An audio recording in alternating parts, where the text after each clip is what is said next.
Est-ce qu'on peut acclamer les seigneurs? Gloire à Dieu. Aujourd'hui, par sa grâce, mon sous-thème, c'est les activateurs des faveurs. Est-ce que tu peux répondre après moi? Les activateurs des faveurs. Encore avec beaucoup plus de conviction. Les activateurs des faveurs. Amen. Nombre chapitre 6, verset 24 à 26. Nombre chapitre 6, verset 24 à 26. Gloire à Dieu. Nombre chapitre 6, verset 24 à 26. Nous lisons la parole de Dieu. Que l'Éternel te bénisse et qu'il te garde. Ah, mais je n'ai pas entendu ton amen. Que l'Éternel te bénisse et qu'il te garde. Que l'Éternel fasse luire sa face sur toi et qu'il t'accorde sa grâce. Que l'Éternel tourne sa face vers toi et qu'il te donne la paix. Amen. Nous lisons aussi un autre passage. Romains, chapitre 5, versets 1 à 2.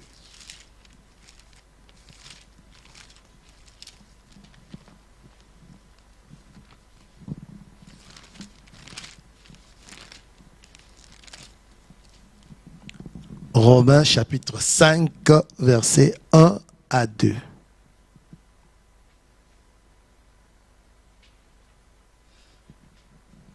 Étant donc justifiés par la foi, nous avons la paix avec Dieu par notre Seigneur Jésus-Christ, à qui nous devons d'avoir eu par la foi accès à cette grâce dans laquelle nous demeurons fermes et nous nous glorifions dans l'espérance de la gloire de Dieu.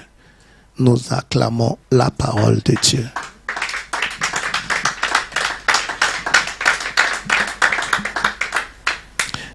Gloire à Dieu. Mes amis, il n'y a pas de technique religieuse.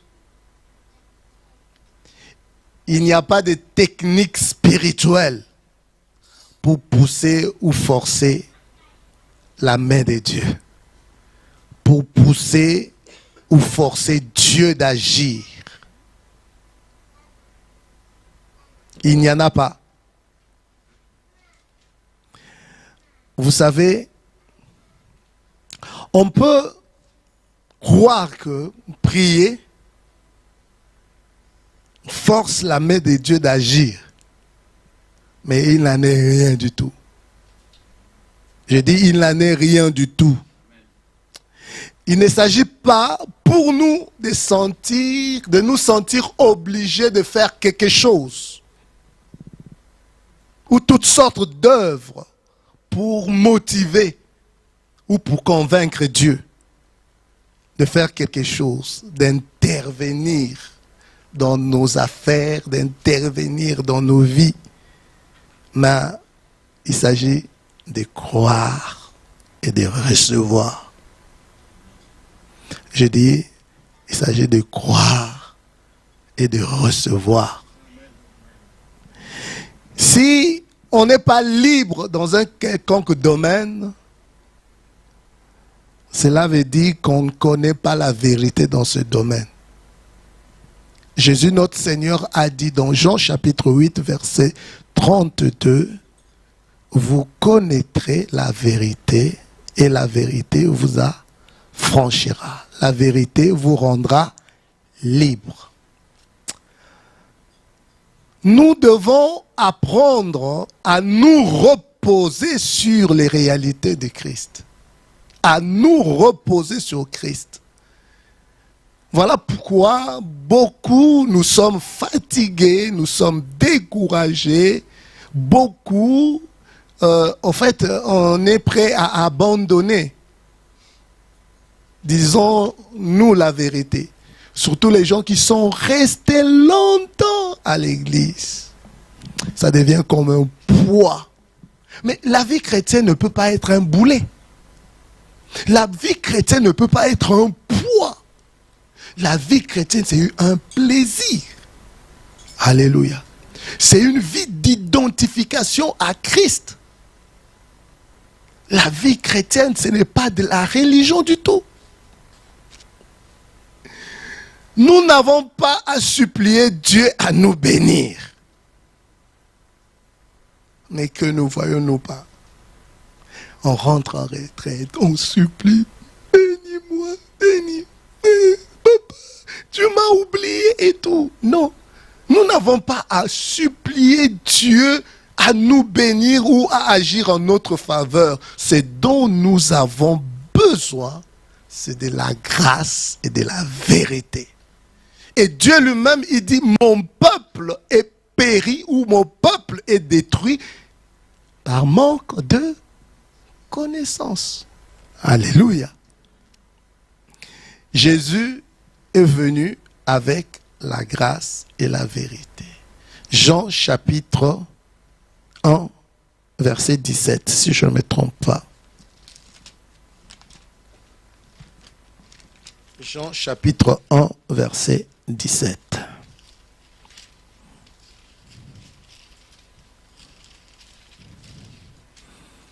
Jean chapitre 1er, verset 17. Car la loi a été donnée par Moïse, la grâce et la vérité sont venues par Jésus-Christ. Alléluia. De même qu'Israël devait passer dans l'action, ou à l'action, pour prendre possession du pays. Le pays leur avait déjà été donné. Mais Israël devait passer à l'action pour prendre ce qui leur avait été donné, pour s'emparer de ce que Dieu avait déjà donné. Nous aussi, nous devons prendre par la foi possession de ce que Dieu nous a déjà donné par Jésus-Christ. Alléluia. Dieu nous a déjà bénis en Christ. Dieu nous a déjà donné la victoire en Christ. Donc, en fait, même quand nous prions, nous partons pas d'une position où nous cherchons la victoire.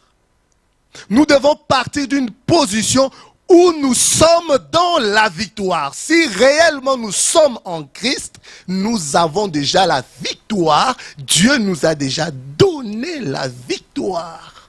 Si nous sommes en Christ, nous ne cherchons pas la bénédiction. Nous ne prions pas pour que nous soyons bénis. Nous sommes déjà bénis. C'est différent et ça change tout. La victoire nous a déjà été donnée. Gloire à Dieu.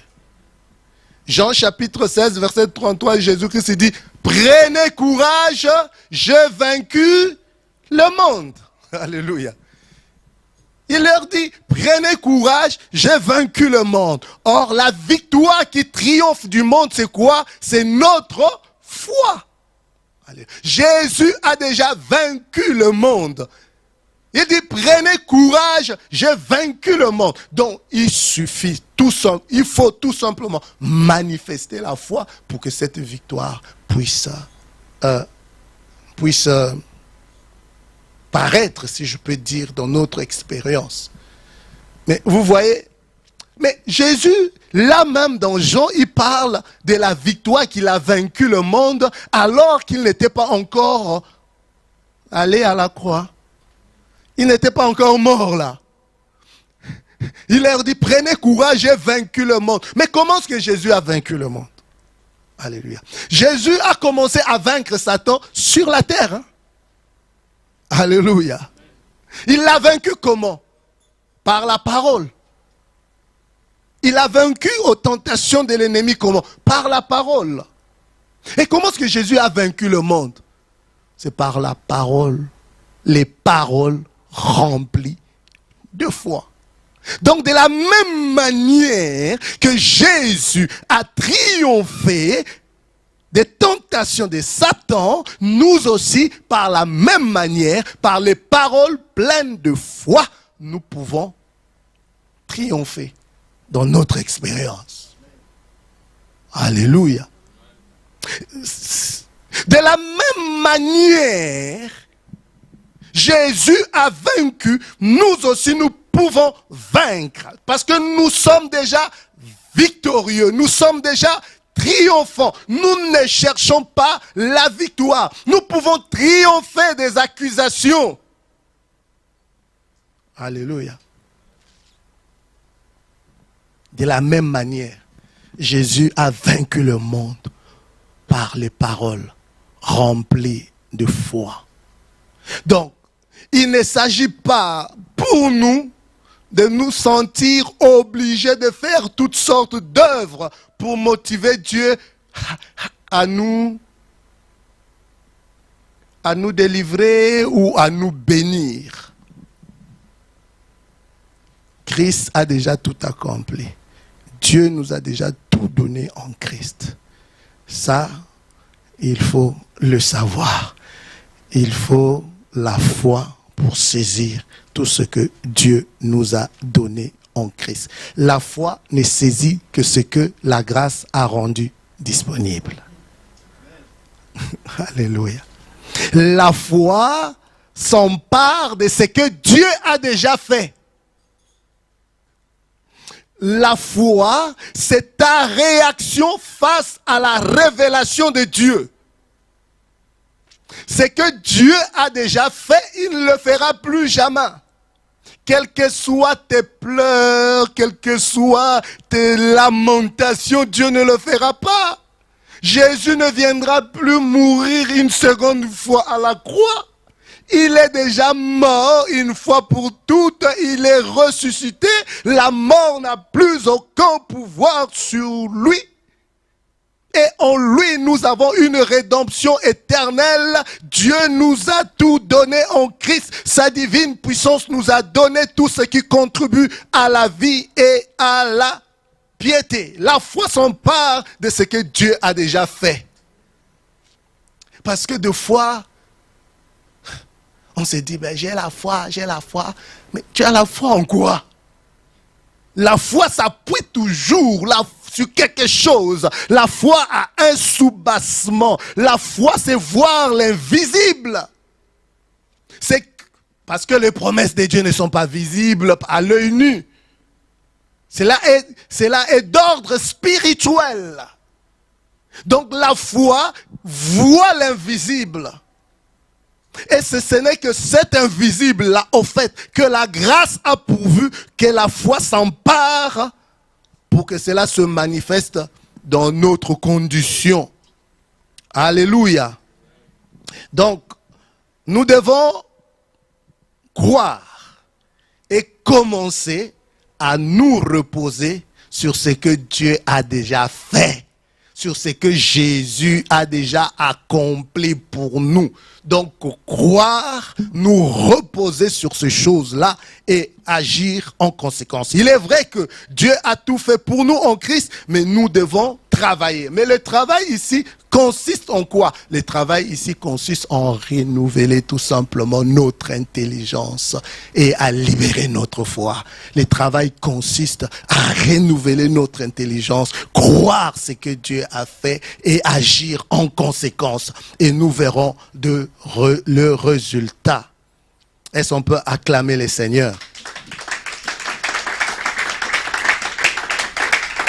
Vous savez pourquoi est-ce qu'on dit, j'insiste sur ces choses depuis un certain temps? Parce que nous sommes la nouvelle création. La nouvelle création se diffère de l'ancienne création. La prière de la nouvelle création d'un enfant de Dieu se diffère de la prière de quelqu'un de l'Ancien Testament. Nous ne sommes pas de l'Ancien Testament. Nous sommes de la Nouvelle Alliance. Nous sommes du Nouveau Testament. Alléluia. Cela se diffère. Dans l'Ancien Testament, il n'y avait pas d'enfants de Dieu. Tous étaient serviteurs de Dieu. Alléluia. Personne n'était né de nouveau enfant de Dieu. Personne n'était enfant de Dieu. David n'était pas enfant de Dieu. Alléluia. Abraham n'était pas enfant de Dieu. Élie n'était pas enfant de Dieu. Joseph n'était pas enfant de Dieu. Alléluia. C'est différent. Jésus est venu et Jésus est mort. Jésus a accompli le travail de la rédemption. Il est mort, il est ressuscité.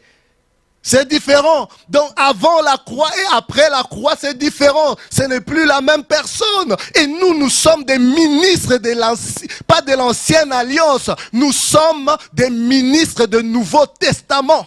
Nous sommes des ministres de Christ. C'est différent de la nouvelle alliance. Nous ne sommes pas Moïse, non. Notre médiateur à nous s'appelle Jésus-Christ. Il est le médiateur de la nouvelle alliance. Et nous devons comprendre qui nous sommes. Les alliances ont changé. Les dispensations ont changé. Mais nous ne devons pas toujours nous comporter comme les gens de l'ancienne alliance. Alléluia. Mais c'est ce qui fatigue les gens, en fait. Ça devient comme un boulet, comme une charge. Voilà pourquoi, là où l'évangile est prêché, les gens expérimentent la liberté et l'épanouissement. Là où l'évangile n'est pas prêché, c'est le joug. Voilà pourquoi Jésus dit, venez à moi vous tous qui êtes fatigués et chargés, et je vous donnerai du repos. Il parlait d'abord dans le contexte du joug de la religion. Alléluia. Pour nous donner le repos. Et la prière de la nouvelle alliance, c'est d'abord une confession. Alléluia. Mais c'est une confession. Tu ne cherches pas des choses. Tu ne pries pas comme quelqu'un qui n'a rien. Quelqu'un qui quémande. Quelqu'un qui supplie. Nous prions le Père. Dieu est notre Père. Pour avoir des choses de son Père, on ne passe pas le temps de le supplier. Nous avons un héritage. Oh, gloire à Dieu. Cela change notre perception. Cela change notre façon de vivre. Comment est-ce que tu te vois, mon frère? Comment est-ce que tu te vois, ma soeur? Quand tu es en train de prier là, en fait, pour toi quoi? Donc, il faut supplier Dieu, je ne sais comment. Mais Hébreu nous dit quoi? Approchons-nous donc du trône de la grâce. Comment? Comment? Avec quoi? Et c'est avec crainte. Et c'est avec culpabilité. Non, nous nous approchons du trône de la grâce avec assurance pour trouver grâce et miséricorde afin d'être secourus dans nos besoins. Nous nous approchons plutôt dans la plénitude de la... Donc il s'agit de croire et de recevoir. Je dis il s'agit de croire et recevoir. La grâce, c'est la présence de provision. Donc, deux fois, si tu entends la prière de quelqu'un, tu peux le catégoriser. Il est où? Tu peux facilement savoir quelqu'un quand il prêche, il est où? Il prêche Moïse ou il prêche Christ?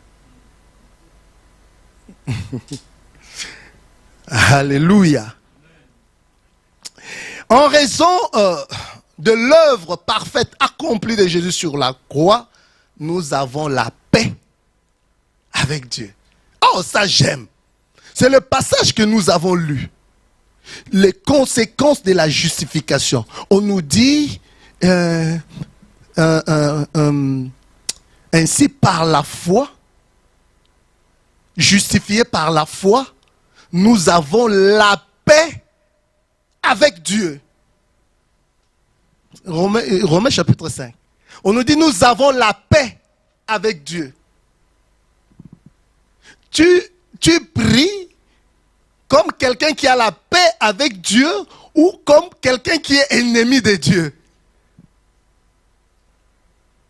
Jésus-Christ est venu nous réconcilier avec Dieu. Par le sang de Jésus, nous avons la paix avec Dieu. Dieu n'est pas en colère contre toi. Dieu n'est pas en colère. Jésus-Christ a apaisé la colère de Dieu.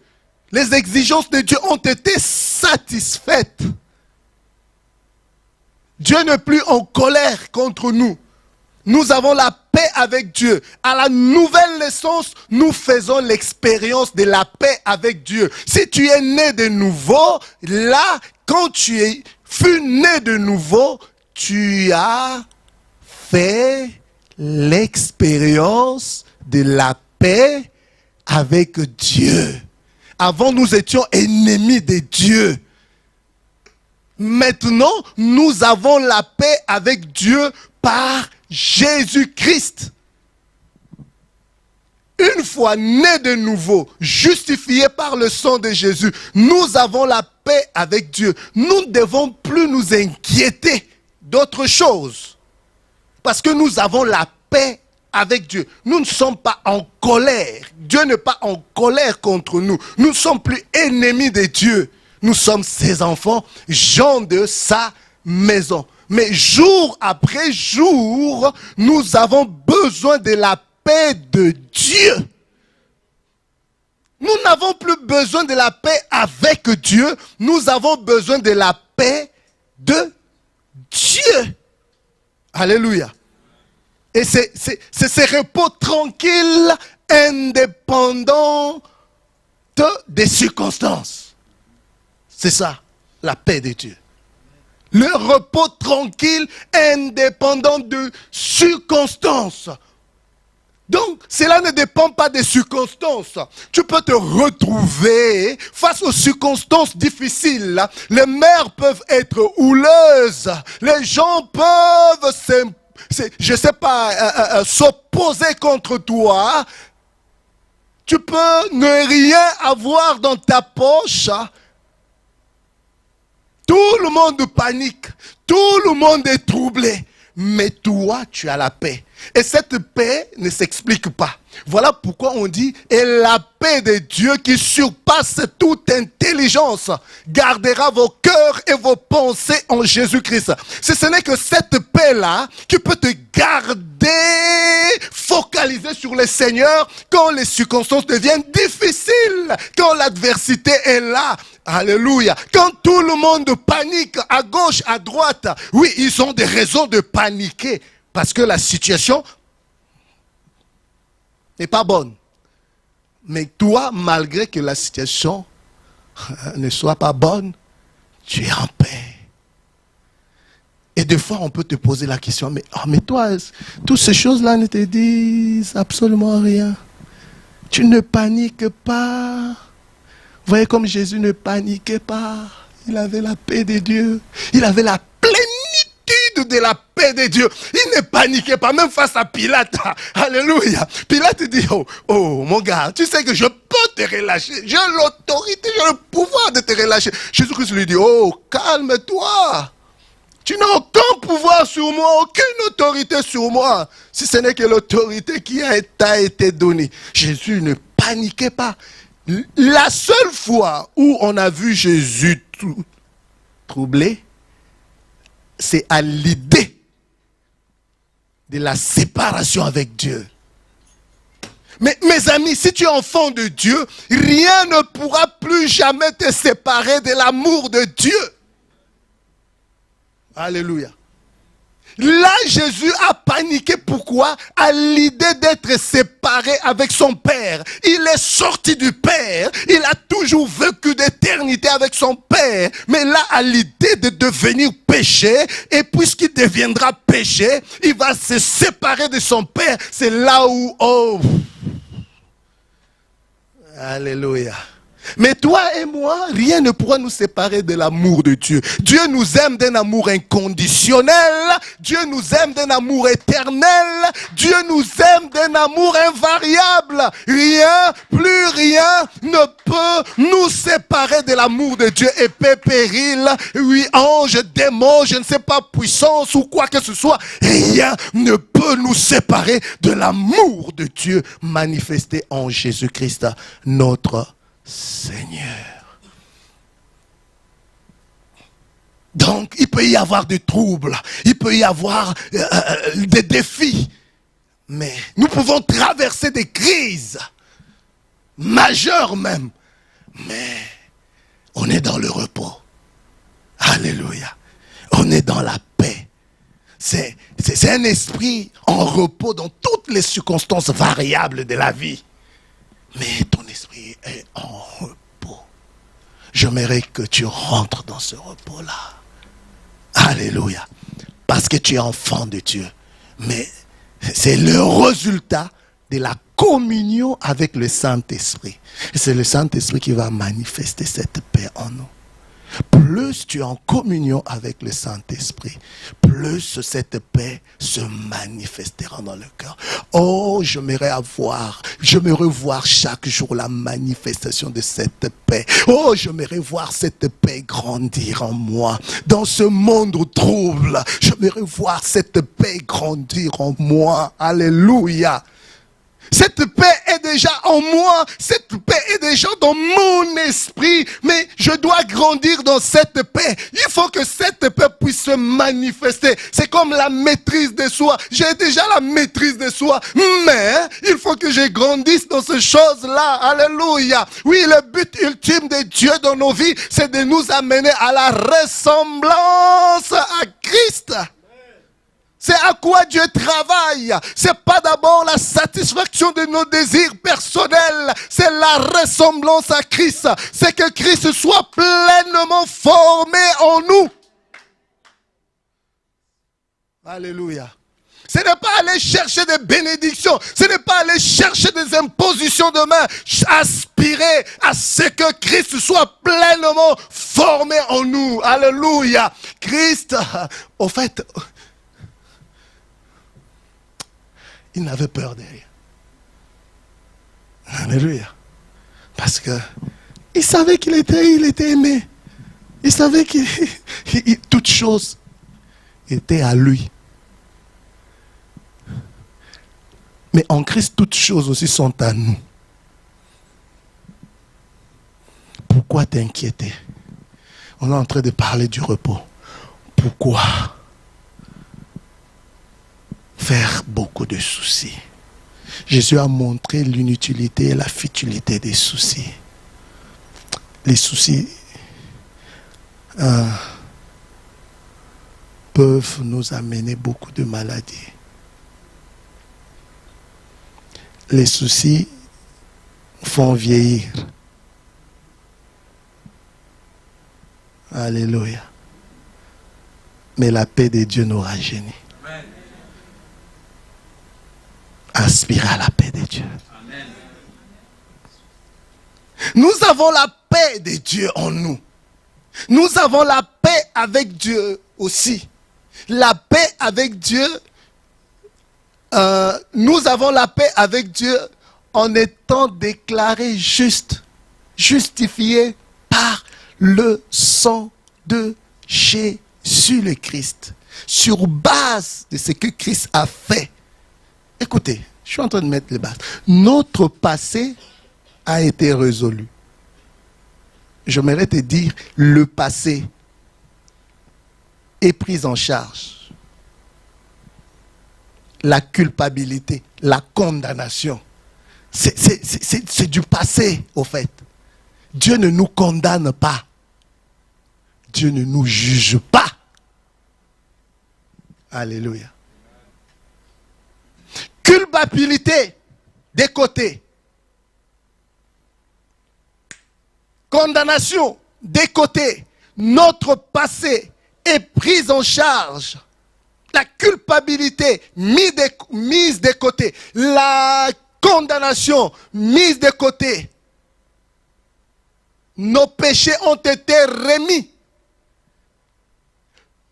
Alors tu penses à ce que tu avais fait il y a cela 10 ans. Des fois tu as déjà confessé. Mais la Bible dit quand nous confessons, nous les délaissons. Alléluia.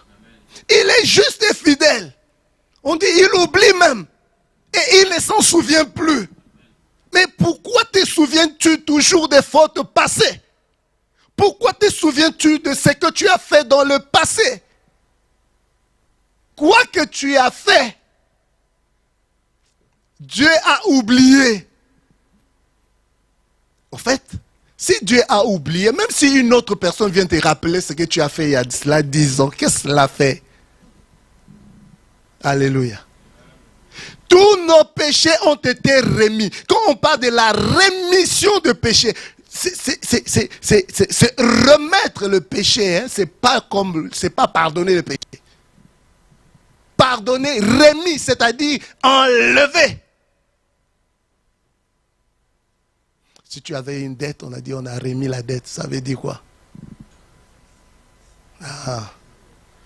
Les compteurs à zéro. Gloire à Dieu. Nous avons le pardon des péchés. Nos péchés d'hier, d'aujourd'hui, de demain. Mais si tu tombes dans le péché, désolé papa, tu demandes pardon, tu tombes, tu te relèves, tu continues, parce que ton péché ne nuira qu'à toi-même. Ça peut t'apporter des conséquences. Même si tu tombes dans le péché, mais tu ne fuis pas l'église, mon Dieu. Même si tu tombes dans le péché, en fait, où tu vas trouver miséricorde et grâce afin d'être secouru? C'est devant le trône de la grâce. Alléluia. Mais la culpabilité est l'arme de l'ennemi. La condamnation est l'arme de l'ennemi. La honte. Mais si tu comprends que tu es enfant de Dieu, si tu comprends que Jésus a tout réglé, tu comprends que le seul obstacle qui t'empêche d'aller devant Dieu, c'est l'incrédulité, c'est tout. Si tu comprends cela, tu t'approcheras. Dieu sait, il sait que la rédemption n'est pas encore totale. Il sait que nous avons encore ça. Mais qu'est-ce que la religion fait? La religion va encore t'enfoncer. Nous n'utilisons pas la peur pour amener les gens dans la sanctification. Non! Répentez-vous, sinon vous irez en enfer. Oh, quel évangile? Tu es dans la loi ou comment? Non. La sanctification est l'œuvre du Seigneur. Si tu connais, tu sais qui tu es, tu sais que Dieu t'aime, tu prends plaisir à être dans sa présence. Quand tu tombes, toi-même,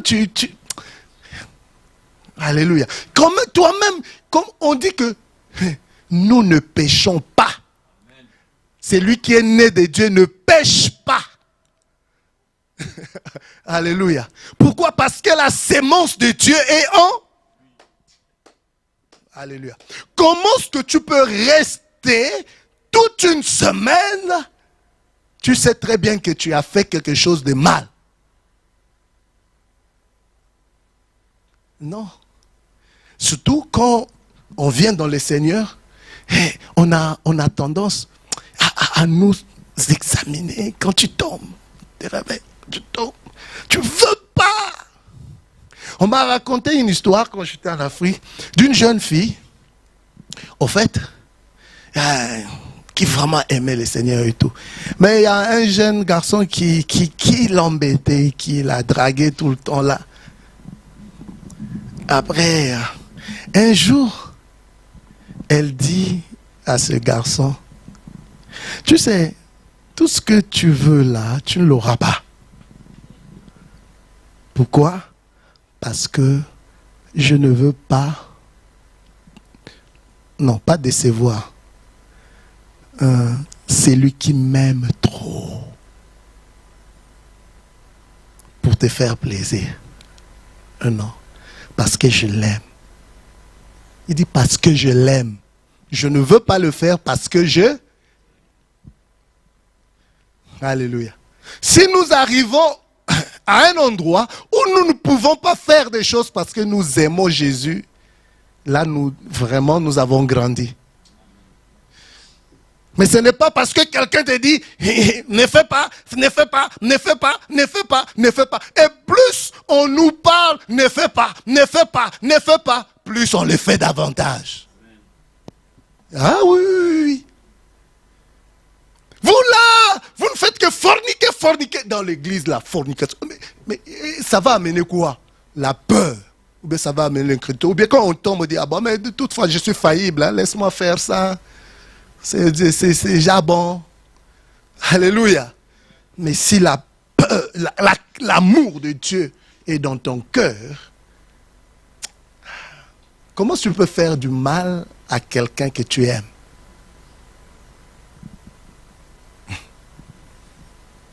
Incompréhensible. Alléluia. Donc le problème du passé, réglé. Maintenant, dans le présent, vous savez quoi? Dans le présent, les faveurs de Dieu nous accompagnent. Et dans le futur, nous nous attendons à la gloire de Dieu. Alors, quand tu marches, tu dois savoir que là, les faveurs de Dieu m'accompagnent. Alléluia. D'où la formule de bénédiction que nous avons lue là. On nous parle d'abord, Nombre chapitre 6. Nombre chapitre 6. On nous dit ceci. Que l'Éternel te bénisse et qu'il te garde. En réalité, Dieu nous a déjà bénis. Amen. Alléluia. Que l'Éternel te bénisse, c'est un souhait. Que l'Éternel te bénisse. Quand les sacrificateurs sortaient du lieu très saint, et il étendait sa main pour bénir le peuple. Que l'Éternel te bénisse et qu'il te garde. Bien-aimé, si Dieu t'a béni, tu es enfant de Dieu, Dieu te garde. Alléluia. Tu dois être conscient que Dieu est avec toi. Tu dois être conscient de la présence de Dieu avec toi et que Dieu vit en toi. Alléluia. Il ne s'agit pas de faire descendre Dieu du ciel. Dieu est déjà en toi. Dieu habite en toi. Dieu est avec toi. Oh, si tu désirais déchirer le ciel, tu descendais. Mais le ciel est déjà déchiré. Il va déchirer le ciel combien de fois?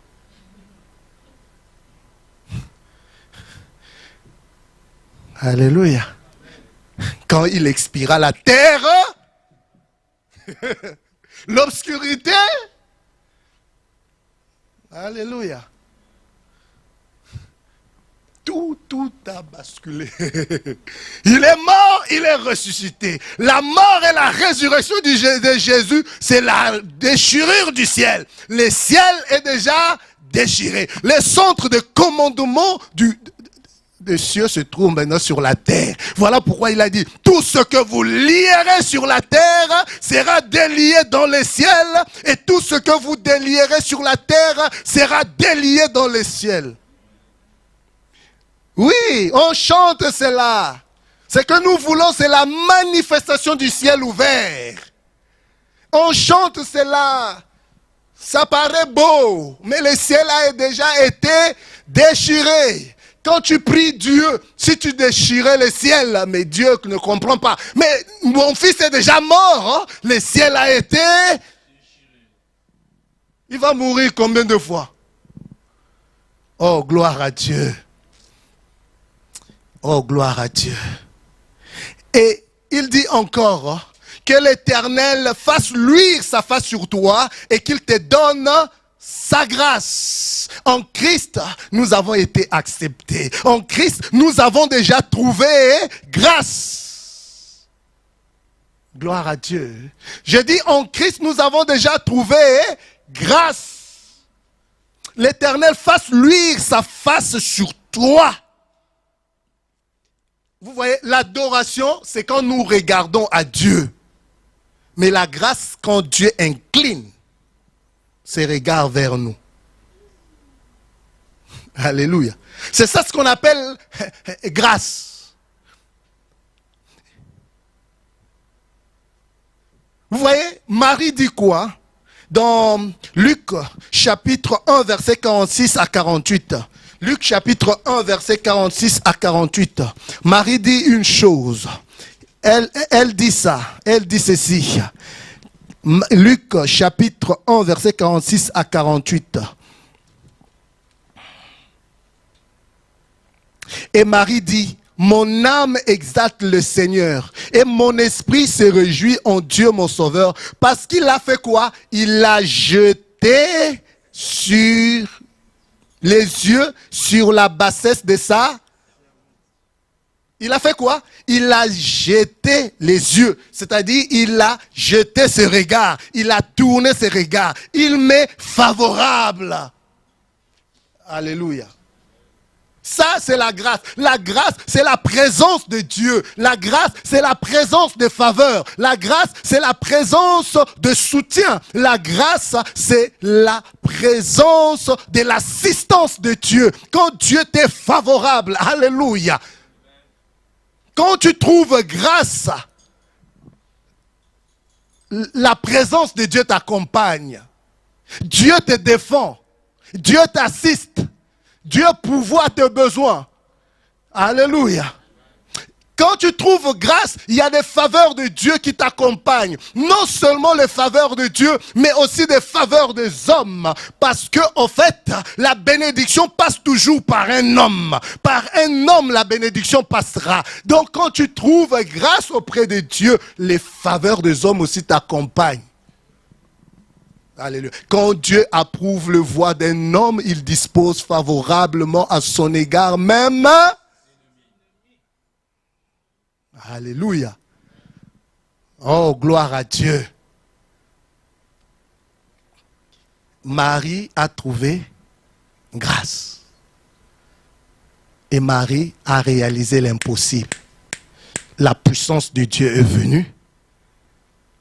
Elle est tombée enceinte. On n'a pas enceinté Marie. Elle est tombée. Voilà. Oh, que la gloire revienne au Seigneur. Donc, quand l'Éternel tourne ses regards vers toi, tu as trouvé grâce. C'est la présence des faveurs, soutien, support. Dieu te défend. Dieu est de ton côté. L'autre bénédiction, on dit quoi? Que l'Éternel te donne la paix et qu'il... Non.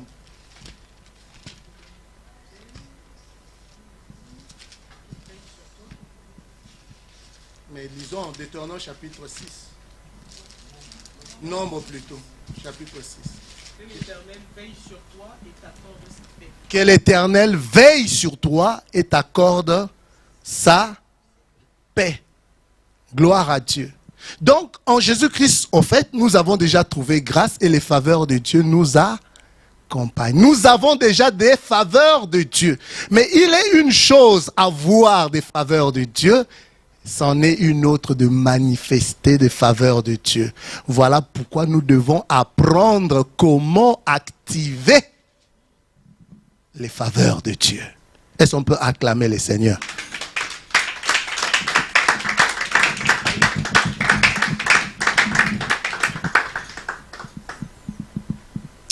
Comment activer les faveurs de Dieu? Nous avons vu que nous ne pouvons pas obtenir les faveurs de Dieu par nous-mêmes, par les œuvres. Nous ne pouvons pas obtenir les faveurs de Dieu en faisant des actes religieux. Nous ne pouvons pas obtenir les faveurs de Dieu parce que la grâce, en fait, n'est saisie que par la foi. Mais maintenant, comment on pratique activer les faveurs de Dieu. Premièrement, Dieu donne la grâce aux humbles. Jacques chapitre 4, versets 6 à 7.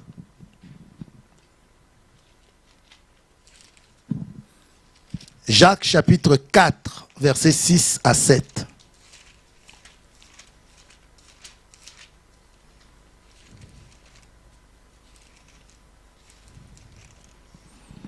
Jacques chapitre 4, verset 6 à 7. Je lis la parole de Dieu. Jacques chapitre 4, verset 6 à 7. Il accorde au contraire une grâce plus excellente. C'est pourquoi l'Écriture dit, Dieu résiste aux orgueilleux, mais il fait grâce aux humbles. Soumettez-vous donc à Dieu et résistez au diable et il fuira loin de vous. Vous voyez, la grâce de foi dans la Bible, grâce et faveur, ce sont des termes interchangeables. Donc, des fois, on peut appeler faveur ou grâce. Alléluia. Ici, on nous montre que Dieu donne la faveur à ceux qui sont humbles. La chose la plus importante, c'est le cœur. Voilà pourquoi Dieu dit, garde ton cœur plus que toute autre chose, car de lui viennent les sources de la vie. Il y a deux choses que Dieu nous demande de bien garder. D'abord, le cœur et la bouche. Deux choses. Le cœur et la bouche. On nous dit du cœur viennent les sources de la vie. Alléluia. Donc, si, en fait, nous avons un cœur humble, les faveurs de Dieu vont se manifester. Parce que Dieu lui-même, il résiste aux orgueilleux. Il fait grâce aux humbles. L'orgueilleux ne veut qu'on parle de lui. L'orgueilleux n'aime pas voir les autres avancer. L'orgueilleux est centré sur lui-même. Et l'une des caractéristiques de l'orgueil aussi, c'est la justice propre. Or, par la justice propre, tu ne pourras pas plaire à Dieu. Non. Donc la présence des efforts, tu fais des choses, tu fais des jeûnes, tu fais des prières, tu donnes des offrandes, des dîmes à s'attendant à ce que Dieu te bénisse. Ça ne peut pas marcher. Tu donnes parce que Dieu t'apprend, en fait, donner nous fait ressembler à Dieu. Tu donnes, c'est l'expression de ton amour vis-à-vis de Dieu. Ça peut être aussi un moyen de contact, mais tu ne le fais pas pour avoir des choses, parce que Dieu considère que tu as déjà des choses. Alléluia. Donner, c'est l'expression même de la foi. Mais tu ne donnes pas pour que Dieu puisse te bénir. Voilà pourquoi il y en a qui ont donné de leur dîme. Il y en a qui ont donné des participations à l'œuvre du Seigneur en s'entendant à une transaction rapide. Ils ont été déçus. Et il y en a qui sont partis voir même des pasteurs pour réclamer. Tu nous avais prêché, si nous donnons, nous allons recevoir. Ah bah, c'est la Bible qui dit donnez et il vous sera donné. Alléluia. Mais quand vous donnez à qui? Si vous donnez, vous donnez à moi, vous me faites plaisir. Vous êtes favorable à moi. Mais si vous donnez à Dieu, oui, nous devons aussi donner aux hommes. Et Dieu nous dit la bienfaisance. Alléluia. La libéralité, la générosité. Nous pouvons faire des cadeaux aux hommes. Où Dieu, d'une manière spéciale, me met à cœur de bénir quelqu'un. Mais quand il s'agit des dîmes, quand il s'agit des offrandes, alléluia, vous donnez la dîme dans la maison du trésor. Vous ne donnez pas la dîme à un homme. Voilà pourquoi il faut le faire de tout cœur et avec joie. Dieu a dit à David qu'il le fasse de bon cœur et avec joie. L'attitude du cœur est déterminante. Mais toi, quand tu donnes, quelle est l'attitude du cœur? Tu t'attends à quoi? Et ils viennent demander au pasteur, nous n'avons rien vu, et remettez-nous notre argent. Mais tu as donné à qui? Il y a un pasteur aussi qui a pris l'argent, qui leur a dit, allez, prenez votre argent. C'est l'attitude du cœur. Dieu qui donne, qui dit, il donne la sémence au semeur et le pain à celui qui mange. Si Dieu donne la sémence au semeur, Dieu là, il est fidèle. Il pourvoira à tout besoin avec richesse et gloire en Jésus-Christ. Peut-être tu as donné, tu t'attendais à l'argent, mais ton besoin était la maison. Dieu fera un miracle pour que tu puisses avoir la maison. Mais comme toi, tu t'attendais, en fait, l'argent que tu voulais, c'est pourquoi? C'est pour acheter la maison. Mais si quelqu'un te donne la maison, le besoin est satisfait. N'est-ce pas? De quelle manière on donne? Avec un cœur humble, un cœur contrit. Voilà pourquoi Dieu permet certaines situations pour nous rendre humbles. Nous sommes trop orgueilleux. C'est le propre même de l'homme. Trop arrogant, prétentieux, ambitieux. La foi, ce n'est pas la prétention. La foi, ce n'est pas de l'ambition. La foi, c'est une réaction face à la révélation de Dieu. Gloire à Dieu. Nous devons donner avec un cœur joyeux. Parce qu'il est notre Dieu, il est notre Père. Donc c'est le cœur. C'est là où il y a des vices. C'est dans le cœur. Mais non, Dieu regarde au cœur. Dieu ne considère pas tout simplement les paroles. Les paroles sont puissantes. Les paroles peuvent être saisies aussi par les démons. Mais les pensées, l'attitude de nos cœurs, l'état de nos cœurs finira. Ça peut se refléter par par l'expression de notre visage. Ça peut aussi émettre un écho. Tu vois, il y a quelqu'un qui a menti ou qui a fait quoi? On lui pose la question, il dit non, c'est pas moi. Et il est tranquille. Non, c'est pas moi. On peut amener le détecteur de mensonges, c'est là, rien, on ne va pas détecter. Mais dans le cœur, il y a un écho. Alléluia. Il y a un écho. Dieu ne regarde pas. Il regarde au. Alléluia. Voilà pourquoi nos cœurs. David pouvait dire, sonde-moi et connais mon cœur. Éprouve-moi et connais mes pensées. Voici si je suis une mauvaise voie. Fais-moi retourner dans la voie de ton éternité. Alléluia. Dieu est omniscient. Dieu regarde au cœur. Il voit au cœur. Il voit au cœur. Mais la Bible dit Dieu résiste aux orgueilleux. C'est-à-dire Dieu lui-même, au fait, il te résiste dans ce sens que les faveurs ne vont pas se manifester. Alléluia. La justice propre, non, c'est la justice de Dieu. Dans la justice de Dieu, en fait, nous ne méritons rien. C'est Dieu qui mérite. C'est Christ qui mérite toutes choses. Voilà pourquoi nous sommes la justice de Dieu en Jésus-Christ. Nous ne sommes pas devenus justes par nous-mêmes. C'est la justice de Christ, d'un autre qui nous a été imputé, accrédité. Gloire à Dieu. Mes amis, sondons nos cœurs. Débarrassons-nous de l'orgueil. Dieu résiste aux orgueilleux, mais il fait grâce aux humbles. Alléluia. Donc, l'exigence fondamentale, essentielle pour activer les faveurs de Dieu, c'est d'abord l'humilité.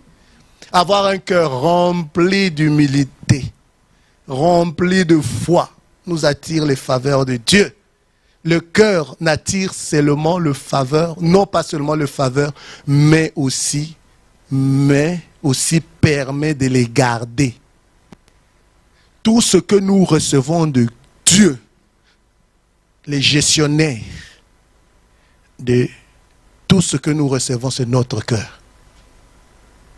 Le cœur est le gestionnaire de tout ce qu'on reçoit de Dieu. Alléluia. Donc, le cœur ne nous permet pas tout simplement de recevoir des faveurs, mais aussi de garder les faveurs. Ça, c'est très important. Satan s'attaque au cœur. Quand il s'attaque au cœur, en fait, il s'attaque à deux choses. Il s'attaque à la foi et il s'attaque à la grâce. Parce que la foi doit saisir la grâce. Voilà pourquoi, dans ce passage à la fin de Jacques, on nous dit quoi? On nous dit, soumettez-vous donc à Dieu et résistez au diable. Il fera quoi? Il fuira loin de vous. Des fois, on résiste au diable, mais il ne fuit pas. Pourquoi il ne fuit pas? Alléluia. Pourquoi il ne fuit pas? On peut dire au nom de Jésus, mais il n'y a rien. Pourquoi? Alléluia. Donc notre cœur, notre attitude du cœur est tellement importante.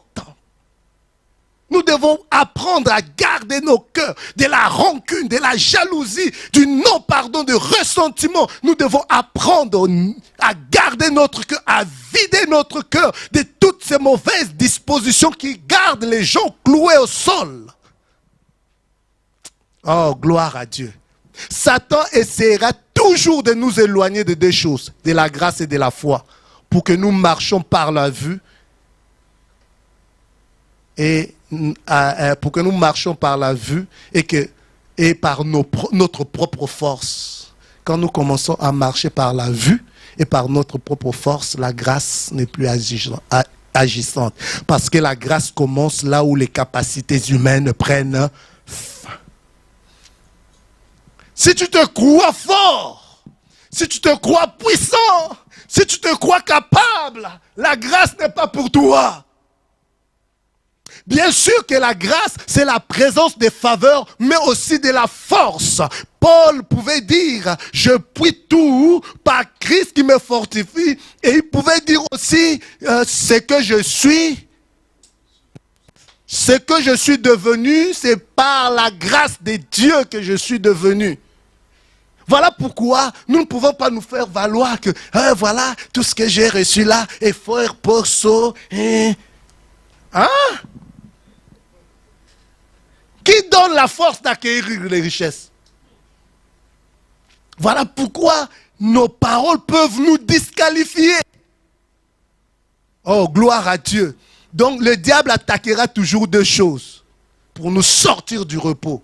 La grâce et la foi. L'exigence essentielle, c'est quoi? L'humilité. Est-ce que tu peux dire humilité? Deuxièmement, la soumission et l'honneur à l'autorité. Si tu veux activer les faveurs dans ta vie, premièrement, l'humilité. Deuxièmement, la soumission et l'honneur à l'autorité. Gloire à Dieu. Vous savez, la parole de Dieu, c'est l'autorité suprême en matière de foi et de vie. Nous devons tous, mes amis, nous soumettre à la parole. Alléluia. Nous devons nous soumettre à la parole de Dieu et aussi aux autorités établies. Parce que c'est l'autorité qui promeut. Par l'autorité, Dieu élève. Par l'autorité, Dieu promeut. C'est-à-dire, il donne la promotion. Ça passera toujours par un homme. Vous voyez? Quand le président donne la grâce présidentielle, tu peux avoir prié pour ton oncle qui est en prison. Mais Dieu passera toujours par l'autorité. Alléluia. L'église du Congo a prié, RDC, quand le bishop Coutinho était en prison. Oh, on a fait des marches, on a prié, on a gêné. L'église a tout fait. Mais il était toujours en prison. Il a tapé 10 ans là-bas. Alléluia. L'archibishop Coutinho. Mais c'est une grâce présidentielle qui l'a fait sortir de la prison. Donc Dieu est passé par qui? Par l'autorité qui était là. Il ne faut pas te mettre en faux avec l'autorité. Le principe de l'autorité a été établi par Dieu lui-même. Le péché contre l'autorité, le péché de Satan.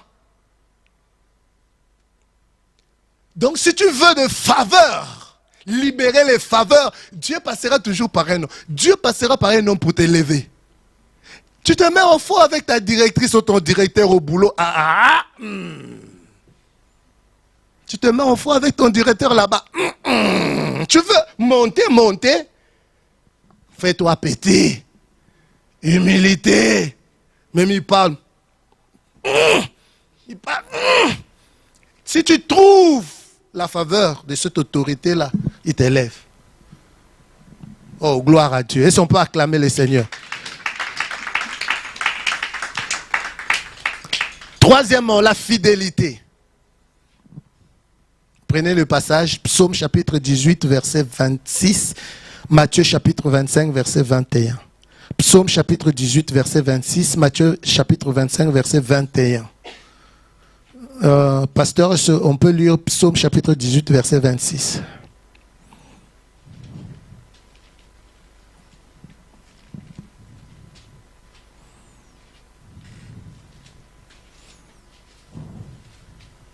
Psaume 18. 26.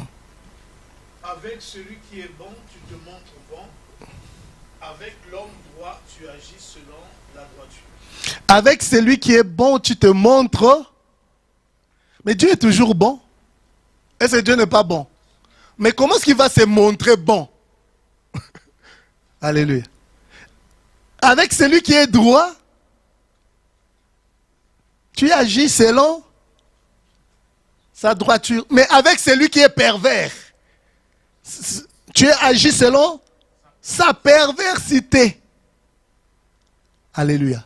Si tu es fidèle à autrui, si tu es fidèle dans des petites choses, toi-même tu es en train d'activer les faveurs de Dieu. Alléluia.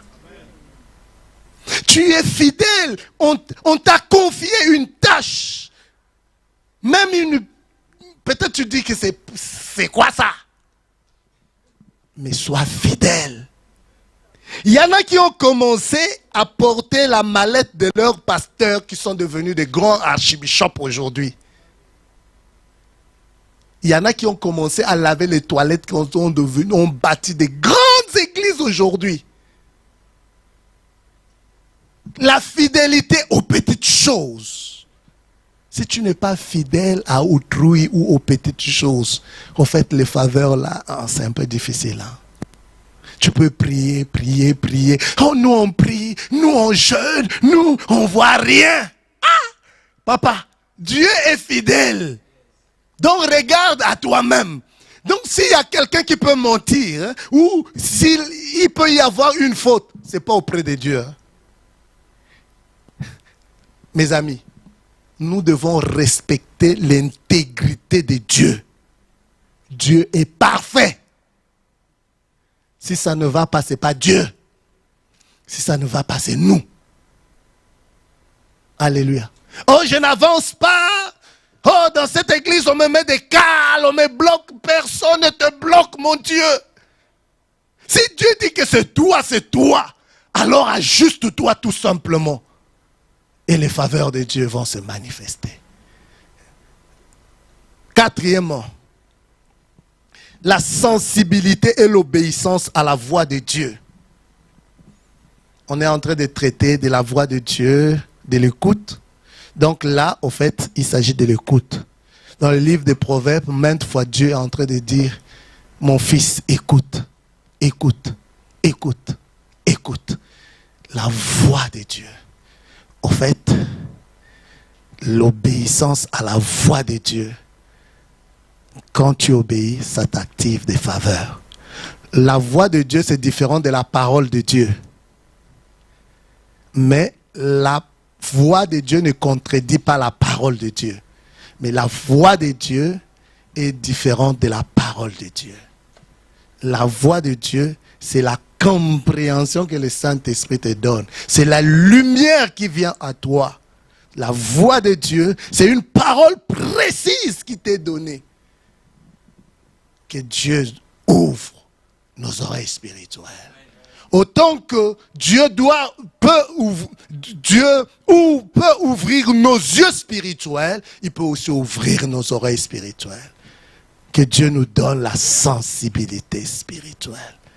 Et cela est important. Et cinquièmement, enfin, la pratique de la justice. Je ne dis pas de ta justice, mais la pratique de la justice. Et, de quoi s'agit-il? On peut lire quelques passages des Écritures. 2 Timothée chapitre 3, verset 16 à 17. Jacques chapitre 4, verset 17. On va lire aussi 1 Jean chapitre 2, verset 29 et Apocalypse 22, 11. Jacques 4, 17. 2 Timothée 3, 16 à 17 pour ceux qui notent. Et 1 Jean chapitre 2, verset 29. Apocalypse chapitre 22, verset 11. On lira tout simplement Apocalypse chapitre 22, verset 11. Est-ce qu'on peut lire, pasteur? Apocalypse chapitre 22, verset 11. Apocalypse 22, verset 11. Que celui qui est injuste soit encore injuste. Que celui qui est souillé se souille encore. Et que le juste pratique encore la justice. Et que celui qui est saint se sanctifie encore. Alléluia. Gloire à Dieu. Je vais lire 1 Jean chapitre 2 verset 29. Si vous savez qu'il est juste, reconnaissez que quiconque pratique la justice est né de Dieu. Amen. Ici, c'est l'obéissance à la parole dans ses relations avec son prochain. Je dis quoi?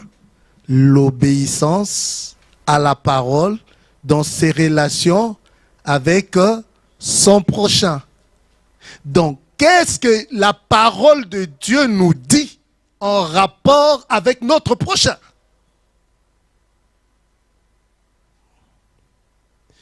Et dans Jacques là-bas, on dit, c'est lui qui sait faire le bien et ne le fait pas comme un péché. Et le pasteur Paul David appelle ça le péché de la grâce. Donc, qu'est-ce que la parole de Dieu me dit en rapport avec mon prochain, dans mes relations avec mon prochain, dans mon rapport avec ma femme, dans mon rapport avec mon mari, dans mon rapport avec mes frères, dans mon rapport avec mes sœurs, dans mon rapport avec les frères et sœurs à l'église? Qu'est-ce que la parole de Dieu me dit? Alléluia. Cela a trait avec le rapport que nous avons avec notre prochain. Et quand nous lisons Jacques chapitre 4 là-bas, à la fin, on va nous dire, Jacques viendra aussi nous dire, soumettez-vous à Dieu. Et il dit aussi, résistez à l'ennemi. C'est-à-dire, notre rapport avec notre prochain peut nous affaiblir dans notre vie de foi. La pratique de la justice. Soyez bons les uns les autres. Soyez compatissants. Soyez miséricordieux. C'est ce que la parole de Dieu nous dit. La parole de Dieu nous donne un certain nombre d'éclairages par rapport à notre relation avec notre prochain. Par rapport même, papa, comment tu es avec tes enfants? Maman, comment tu es avec tes enfants? Les enfants entre eux.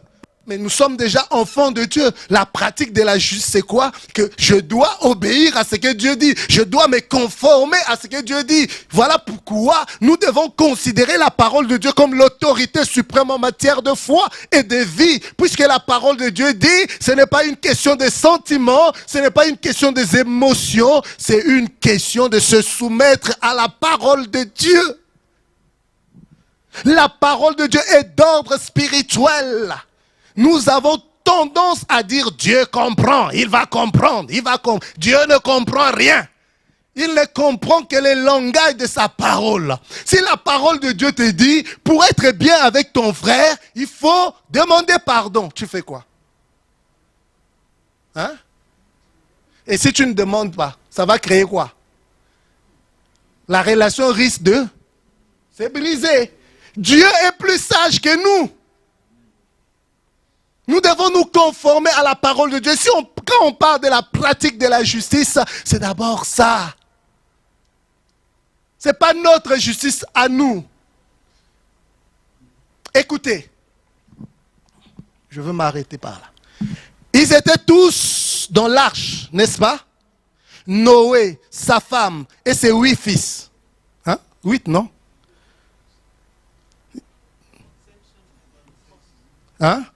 3 fils, je ne sais pas si c'est 3 fils, mais ensemble, ils étaient, on dirait, 8 dedans, là. Il y avait quoi? Il y avait des animaux aussi, là-dedans. Dieu a fait quoi? Il a refermé l'arche. Tous, ils étaient là-bas. À l'extérieur, c'était quoi? Les déluges. N'est-ce pas? C'est Dieu lui-même qui avait fermé l'arche. Alléluia. Et maintenant, là-dedans, ils pouvaient s'entrecogner entre eux. Personne ne pouvait sortir. Nous aussi, nous sommes à l'église. Nous pouvons nous entrecogner là-dedans, mais nous sommes enfants de Dieu.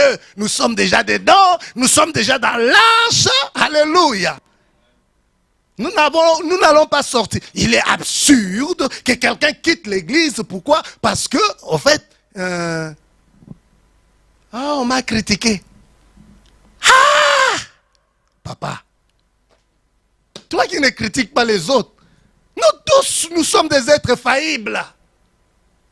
Alléluia.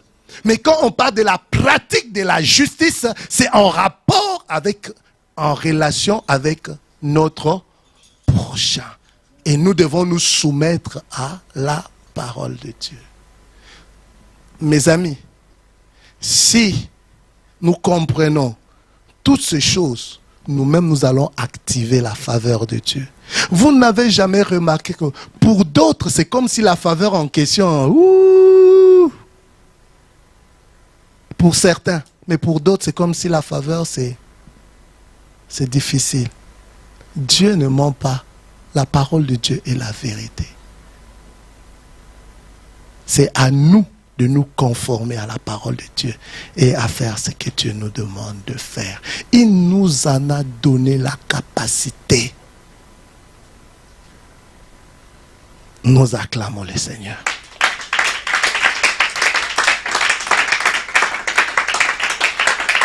Nous acclamons le Seigneur comme il se doit.